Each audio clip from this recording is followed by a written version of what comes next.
Class, welcome to my channel Economics Window by Garima Singh. Today we are going to do the part 2 of the chapter number 6 Weavers, Iron Smelters and Factory Owners. अभी तक हमने देखा था कि हमारे यहाँ industries कैसी थी इन द पार्ट 1, राइट? आज हम इस चैप्टर में आगे पढ़ाई करेंगे. Let's start with the title which says who were viewers.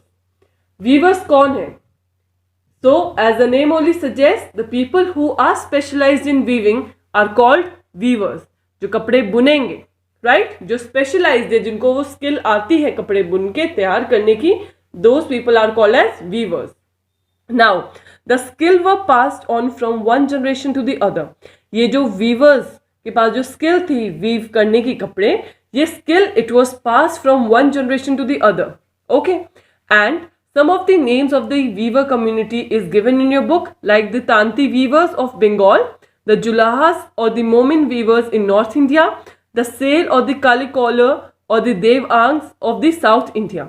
So these are the people, the weaver community. Okay, now let's talk about weaving more. Weaving क्या है? It is a process. Okay, इसमें काफी सारे steps लगते हैं तब जाके कपड़ा पूरा तैयार होता है. तो अब हम वीविंग की प्रोसेस के बारे में बात करेंगे. सो वीवर्स जो वीविंग करते थे, राइट, जो कपड़ा बुन के तैयार करते थे, उसके लिए वेरियस स्टेप्स हैं. सबसे फर्स्ट स्टेप होता था स्पिनिंग.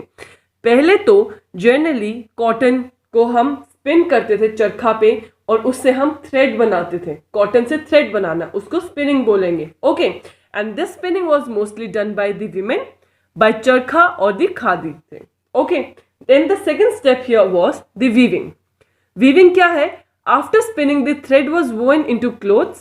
जब उस thread से कपड़ा बना लिया जाता था उसको weaving बोला जाएगा, right? Weaving generally men करते थे उस टाइम पे. Spinning like that of spinning women करती थी. Weaving mostly was done by men. The last step was dyeing. Dyeing मतलब जब हम thread को dye कर देंगे किसी कलर के अंदर, कोई भी डिफरेंट कलर के अंदर डाई कर देंगे. That was the last step. So it was done by rangrez और the chhipigars. Okay, by now I hope you have understood the meaning of weaving and who were weavers. Now moving ahead with the chapter. Basically handloom weaving and the occupation provided livelihood for millions of Indian. ये जो handloom weaving का काम था, जो कपड़े बुनने का काम था, इनसे, इस काम से बहुत सारे million of Indian people they used to earn their livelihood. उनका घर चलता था, right? Now the next title deals with the decline of Indian textile. कि ऐसा क्या हुआ कि डिक्लाइन हो जाएगा. अब इंडियन टेक्सटाइल जो इतने अच्छा कर रहे थे हम इंडियंस, अब यहाँ क्या होगा कि इससे हमारी टेक्सटाइल जो है वो नीचे गिरने शुरू हो जाएगी. हमारा जो ट्रेड है वो कम होना शुरू हो जाएगा, right? So, the development of the Indian textile industries in Britain affected the textile producers in two ways. So, development of Indian textile majorly किस चीज की वजह से hamper हुई है growth? It was because Britain में textile industries बहुत ज़्यादा grow कर रही थी. Number one, Indian textile now had to compete with the British textile. Indian textile को British textile के साथ compete करना पड़ रहा था. उनकी मशीन मेड गुड्स थे और हमारी हैंड मेड गुड्स थी, राइट?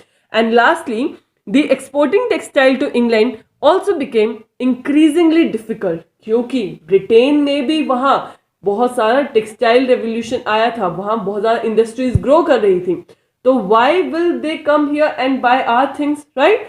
तो एक्सपोर्ट करना इंग्लैंड में भी अब बहुत मुश्किल हो रहा था क्योंकि वहाँ खुद टेक्सटाइल की जो इंडस्ट्रीज है वो ग्रो कर रही थी.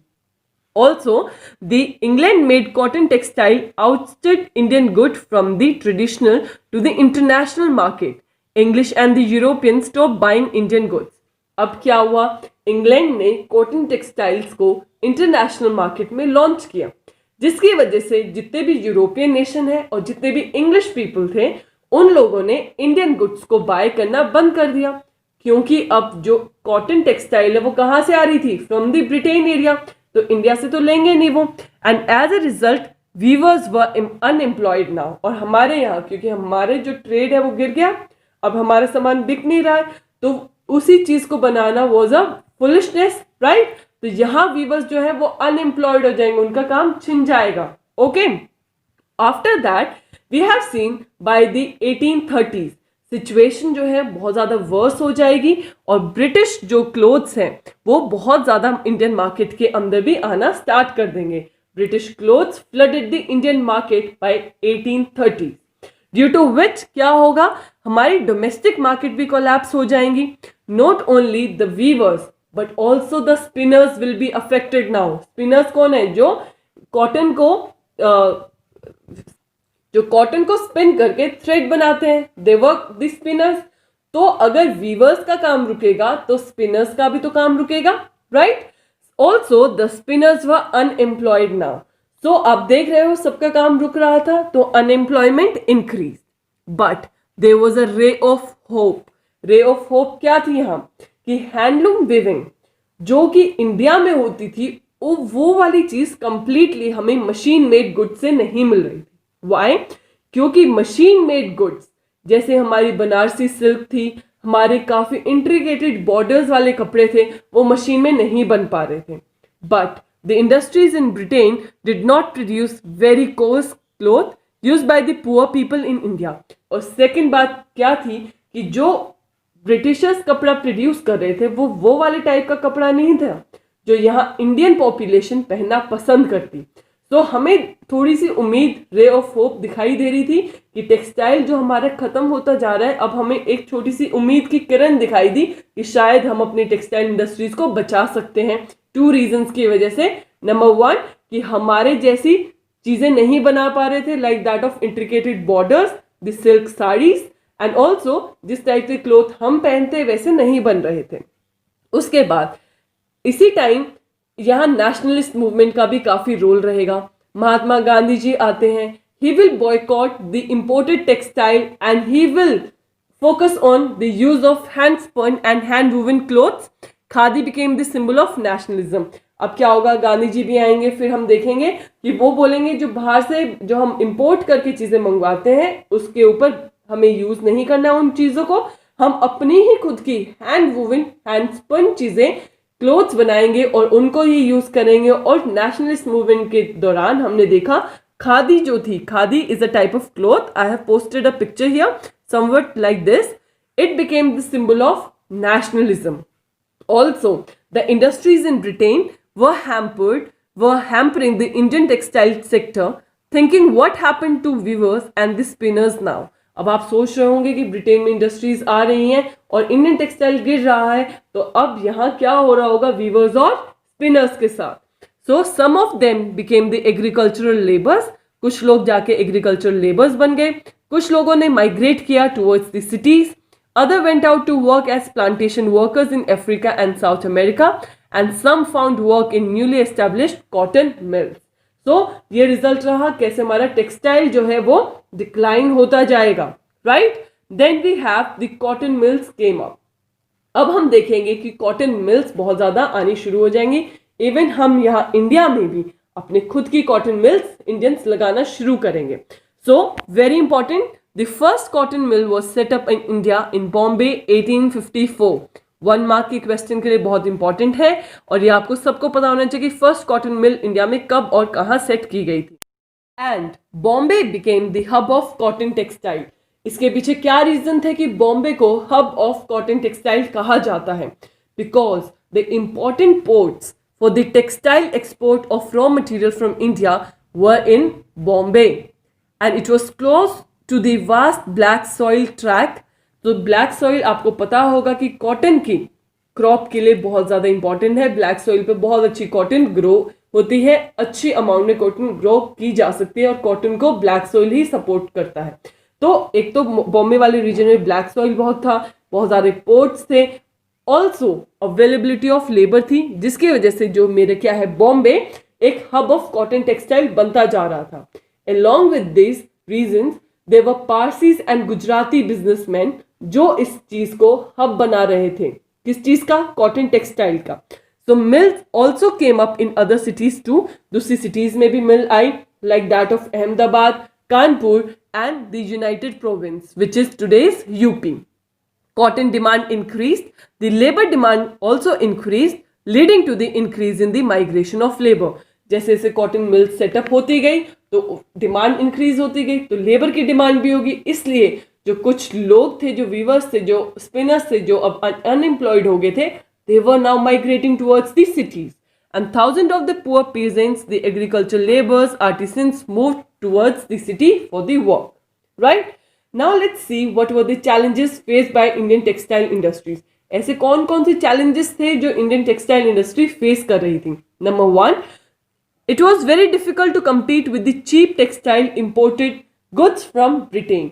जो ब्रिटेन से गुड्स आ रहे थे, that were machine made. Machine से बहुत कम समय में ज्यादा अमाउंट ऑफ गुड बन सकते थे और चीप भी गुड बनते थे. Way as our Indian goods were handmade goods and they were not that cheap. तो सबसे पहला चैलेंज ये था कि कॉम्पीट नहीं कर पा रहे थे मशीन मेड गुड्स के साथ. सेकेंड, जो कॉलोनियल गवर्नमेंट थी, उन्होंने रिफ्यूज कर दिया था कि वो लोकल इंडस्ट्रीज को नहीं बचाएंगी, क्योंकि अभी सिचुएशन चेंज होगी. फर्स्ट वर्ल्ड वॉर भी आएगा और हम देखेंगे हम कैसे चैलेंजेस को ओवरकम भी करेंगे कुछ हद तक. उसके बाद हम बात करेंगे the sword of Tipu sultan and the wootz steel. आप सोच रहे होंगे अचानक से कॉटन वीवर्स, कॉटन मिल, ये टेक्सटाइल को छोड़ के हम स्टील पे क्यों आ गए. If you remember the chapters name, it also include the smelters. Smelters कौन है? जो इन स्टील को मेल्ट करके वो स्टील की चीजें बनाएंगे, आयरन को मेल्ट करके आयरन की चीजें बनाएंगे. Those people are known as the smelters, right? तो उससे पहले हमें ये देखना बहुत जरूरी है the sword of Tipu Sultan and the wood steel. Tipu Sultan की जो स्वॉर्ड थी, जो तलवार थी, उसका रिलेशन हमने निकाला है आयरन एंड स्टील इंडस्ट्री से, right? Tipu, as we all know, was a legend, right? He used legendary swords which are now part of the valuable collection in the Museum of England because of the good quality of the sword.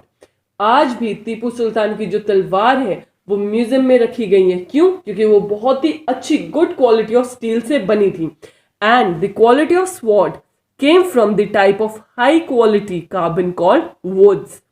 कौन से high quality carbon से बनी थी वो steel? Woods. और इस would steel की वजह से ही वो इतनी अच्छी हाई क्वालिटी स्टील कहलाती है. अब हम थोड़ा सा देखेंगे ये वुड स्टील की प्रोडक्शन कैसे होती है और क्यों हम वुड्स को एक गुड क्वालिटी ऑफ स्टील मानते हैं. एज वी ऑल नो, अगर मुझे कुछ भी चीज मेल्ट करनी है, कुछ मेल्ट करना है किसी उसको, I would need a furnace. Okay, तो हम अभी टेक्निक देख रहे हैं कि वुड स्टील कैसे प्रोड्यूस किया जाता था. तो फर्नेस, जो फर्नेस मतलब एक ऐसे भट्टी सी लगाई जाती थी जिसके अंदर आयरन ओर को हम मिक्स करते थे चारकोल के साथ और उसको क्ले पॉट्स में डाल के रख देते थे. और फर्दर हम नीचे टेम्परेचर इतना ज़्यादा इंक्रीज कर देते थे कि वो चीज़ मेल्ट होने लगती थी. And this is how we were producing the wootz steel which led to the making of the sword. Okay, and wootz क्या है? It is an anglicised version of the Kannada word ukku, Telugu hukku और तमिल और Malayalam urukku meaning steel. So ये कुछ different words दिए हैं in Telugu, the Malayalam, the Tamil language, जिसका meaning steel है. तो वुड्स वर्ड वहीं से डिराइव किया गया है. फ्रांसिस बशनन करके, ये जो आपको पर्सनालिटी का नेम दिखाई दे रहा है this picture, he was the one who had actually enlighten अस. इन्होंने इस चीज़ पे पूरा हमें बताया कि प्रोसेस क्या रहता है, कैसे वुड स्टील हमने प्रोड्यूस करते थे. Right, next, now let's understand the craze for the Indian steel. कि इंडियन स्टील का क्रेज इतना ज़्यादा क्यों हो रहा था? Because of the high good quality of steel. Right, और हमने देखा कि गुड क्वालिटी ऑफ स्टील किसकी वजह से था? Because of the wootz steel, जिसका हमने अभी प्रोसेस समझा. सो this was the man, the Michael Faraday. He was the legendary scientist and the discoverer of electricity and electromagnetism. उन्होंने यहाँ आके 4 साल लगाए, इंडिया में स्पेंड किए, in order to study the property of the Indian wood steel in 1818 to 1822. However, इन्होंने जब यहाँ आके साल लगाए, इन्होंने पूरा प्रोसेस समझा.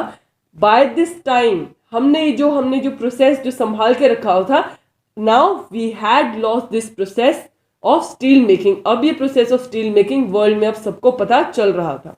Conquest of the Britishers, for example, the sword and the armor making industry died in India. Britishers बहुत ज़्यादा पावरफुल हो रहे थे, कॉन्केस्ट कर रहे थे, हर चीज़ को कैप्चर कर रहे थे और इसी दौरान हमने देखा जो आयरन एंड स्टील इंडस्ट्री है वो भी धीरे धीरे खत्म होती जाएंगी इंडिया से। वाई? क्योंकि उनको प्रोसेस पता चल गया था कि वो स्टील कैसे बनेगी। Iron and steel from England displace the iron and steel industries of India, और उन्होंने अपने वहां ब्रिटेन में जाके सेम प्रोसेस से स्टील प्रोड्यूस करना शुरू किया, जिसकी वजह से इंडिया के अंदर जो आयरन एंड स्टील प्रोड्यूस हो रहा था उसको भी ब्रिटिश स्टील ने रिप्लेस कर दिया। अभी तक हमने देखा था कि कॉटन टेक्सटाइल डिस्प्लेस हुई थी, अब हमने देखा आयरन एंड स्टील भी डिस्प्लेस हो चुकी हैं। उसके बाद अब आप सोच रहे होंगे कि वो जो फर्नेंसेस है, वो जो भट्टी लगाई थी विलेजेस में थी, उनका क्या? Those were abundant. The production of the wood steel required a highly specialized technique of refining iron. Still, it was a common practice to observe. So, iron बनाने के लिए अभी मैंने जैसे आपको बताया common practice थी जो observe की जाती थी in the villages. और वो जो furnace, क्योंकि अब हमारे यहाँ decline हो रही थी, those were now abundant. और उससे पहले हम थोड़ी सी common practice के बारे में बात करते हैं। Furnace were most often built of clay and sun-dried bricks. ऐसा कुछ फर्नेस बनाते थे जो क्ले और ईंटों से बनता था। And smelting was done bye main while the work below pumping air that kept the charcoal burning was done by the women. ये जो ऊपर का जो काम होगा, जो मेल्टिंग का काम होगा, जो मेल्ट करेंगे वो तो आदमी करते थे मेन, और नीचे जो ताकि टेम्परेचर बना रहे तो उसके अंदर उतनी ही गर्मी रहे जिसकी वजह से वो स्टील मेल्ट हो जाए, तो वो वाली जो आग लगाने का काम था that was the work done by the women. Okay, so this was the process. Now by the late 19th century द craft iron smelting also declined. ये तो हमने अभी पढ़ा ही है। व्हाट वर द फैक्टर्स जिसकी वजह से आयरन स्मेल्टिंग भी अब धीरे धीरे खत्म हो रही थी? Number 1, the change in the forest laws. Forest law के अंदर चेंज आ गया था। गवर्नमेंट ने फॉरेस्ट को रिजर्व्ड एरिया डिक्लेयर कर दिया था और वहां इंडियंस को अलाउ नहीं था जाके वुड कलेक्ट करना, चारकोल कलेक्ट करना। देयरफॉर हम कोई भी स्मेल्टिंग नहीं कर सकते थे। अगर कोई ऐसा करता था, defying the forest law was a problem, तो उनको बहुत कड़ी सजा भी मिलती थी। Also therefore many gave up their craft and looked for other source of livelihood. जैसे टेक्सटाइल इंडस्ट्री के केस में हुआ, वीवर्स और स्पिनर्स अनएम्प्लॉयड हुए, तो यहाँ भी जो हमारे स्मेल्टर्स थे जो इस प्रोसेस में इन्वॉल्व थे उनका काम चला जाएगा और वो कोई नए काम ढूंढने की कोशिश करेंगे। The second reason was the iron smelter had to pay a high tax to the forest department leading to the decline in their income। और अगर आपको फॉरेस्ट से जाके वुड, चारकोल इकट्ठा करना है तो आपको हाई टैक्स देना पड़ता था, और जितना ज्यादा टैक्स होगा उतनी इनकम कम हो जाएगी। Also the import of iron and steel from Britain. Britain में हमने देखा कैसे स्टील प्रोड्यूस किया जा रहा था और मार्केट कैप्चर कर रहा था ब्रिटेन, तो वहां से जो स्टील बनता था वो अब हमारे यहाँ इंडिया में भी आने लगा था। And competition from the iron and steel factory came in India. और आयरन एंड स्टील फैक्ट्री भी यहाँ लग गई थी इंडिया में, जिसकी से कॉम्पिटिशन बहुत ज़्यादा टफ होता जा रहा था, leading to the iron smelting decline in India. Let's see the iron and steel industry came in India. Iron and steel industries कैसे इंडिया में आएंगी? अप्रैल 1904 में Charles Weld and Dorabji Tata they both traveled towards the Chhattisgarh state in search of iron ore deposit। Iron ore को ढूंढने के लिए ताकि वो इंडस्ट्री लगा सके, यहाँ अपनी सेटअप कर सके, तो ये दोनों मिलके छत्तीसगढ़ ट्रैवल करते हैं। वहाँ जाके उनको पता चलता है कि आग्रियास करके देज were the iron smelter community of Chhattisgarh. उनको वो लोग मिलते हैं और देखते हैं कि बहुत ज़्यादा आयरन ओर है उनके पास, जो कि राजहरा हिल्स के अंदर है छत्तीसगढ़ में। Okay, so this was the type of the ore जो उनको मिला। It was one of the finest ore of the world and the search was successful. Dorabji Tata और चार्ल्स वेल्ट की जो सर्च थी वो सक्सेसफुल हुई, उनको एक आयरन ओर डिपॉजिट मिल चुका था। लेकिन यहाँ प्रॉब्लम क्या थी? जो ये रीजन था छत्तीसगढ़ वाला, it was dry and water was not available. बहुत ज़्यादा ड्राई रीजन था, पानी की बहुत कमी थी। और आग्रियाज ने उनको इतनी तो मदद की थी, उनको सोर्स बता दिया, बट अब वो चीज़ को कैसे यूटिलाइज करेंगे, लेट्स सी दैट। अब दिमाग में आ रहा होगा जमशेदजी टाटा का विजन क्या रहा होगा। सो उन्होंने फॉरेस्ट क्लियर करवाया सुब्रन रेखा रिवर के पास, खुद का टाउन सेट किया, क्योंकि यहाँ छत्तीसगढ़ में तो नहीं कर पाते क्योंकि यहाँ वाटर अवेलेबिलिटी नहीं थी, तो कैसे इंडस्ट्री चलती। तो उन्होंने अपना टाउन सेट किया Jamshedpur, which is in the Chota Nagpur plateau, which is somewhere here this region. और यहाँ टाटा एंड स्टील कंपनी की शुरुआत होती है इन 1912, जिसको टिस्को नाम से भी जाना जाता है।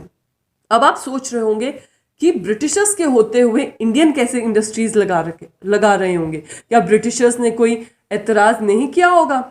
Yes, your question is right, उनको प्रॉब्लम होती, लेकिन इस टाइम तक फर्स्ट वर्ल्ड वॉर की कंडीशन बन चुकी थी।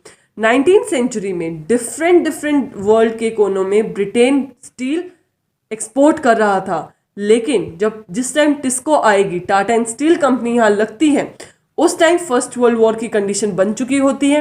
एक्सपेंशन ऑफ रेलवे करना होता है, जिसके लिए उनको स्टील चाहिए, और वेरियस हमारी जो वॉर को सपोर्ट करने के लिए उनको इंडस्ट्रीज की जरूरत पड़ती है, जिसकी वजह से थोड़ा सप्लाई में कमी होगी। तो ब्रिटिशर्स सोचेंगे व्हाई नॉट कि हम इंडियंस को लगाने दें यहाँ, ताकि हमें फर्स्ट वर्ल्ड वॉर में भी थोड़ी मदद मिले।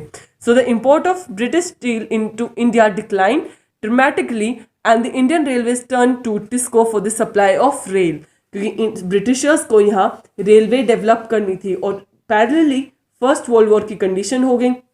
तो उन्होंने सोचा कि यहाँ टिस्को को ही ड्यूटी दे देते हैं कि यहाँ रेलवेज को डेवलप कर। To the First World War, Britishers never regained their old position, right?